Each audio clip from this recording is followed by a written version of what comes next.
રાજ્યમાં સાયબર ફ્રોડના બનાવોમાં સતત વધારો નોંધાઈ રહ્યો છે ત્યારે અરવલ્લી જિલ્લાના મોડાસા ખાતે લાયન્સ ક્લબ ઓફ મોડાસા અને અરવલ્લી જિલ્લા પોલીસના સંયુક્ત ઉપક્રમે સાયબર ક્રાઇમ જનજાગૃતિ અવેરનેસ કાર્યક્રમનું મહાલક્ષ્મી ટાઉન હોલ ખાતે આયોજન કરવામાં આવ્યું હતું,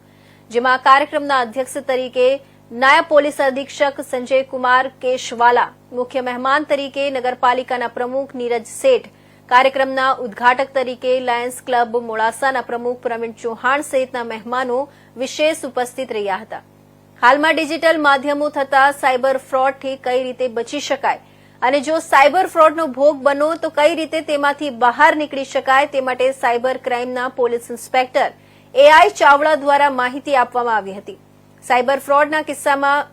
1930 નંબરના ઉપયોગ વિશે પણ જાણકારી આપવામાં આવી હતી। સાથે જ સંયમ પ્રોજેક્ટ અને ડ્રગ્સ અવેરનેસ અંગે એસઓજી પીઆઈ ડીકે વાઘેલાએ માહિતી આપી હતી।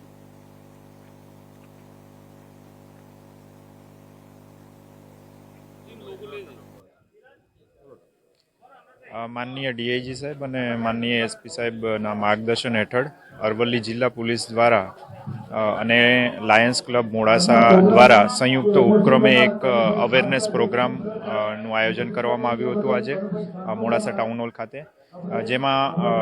અમારા પીઆઈ દ્વારા સાયબર વિશે લોકોને જાગૃત કરવામાં આવ્યા, કયા કયા ફ્રોડ થાય છે તેનાથી બચવા માટે શું કરવું, અને ખાસ કરીને જ્યારે ફ્રોડ બને છે ત્યારે 1930 નંબર તાત્કાલિક ડાયલ કરવાથી ઘણા બધા જે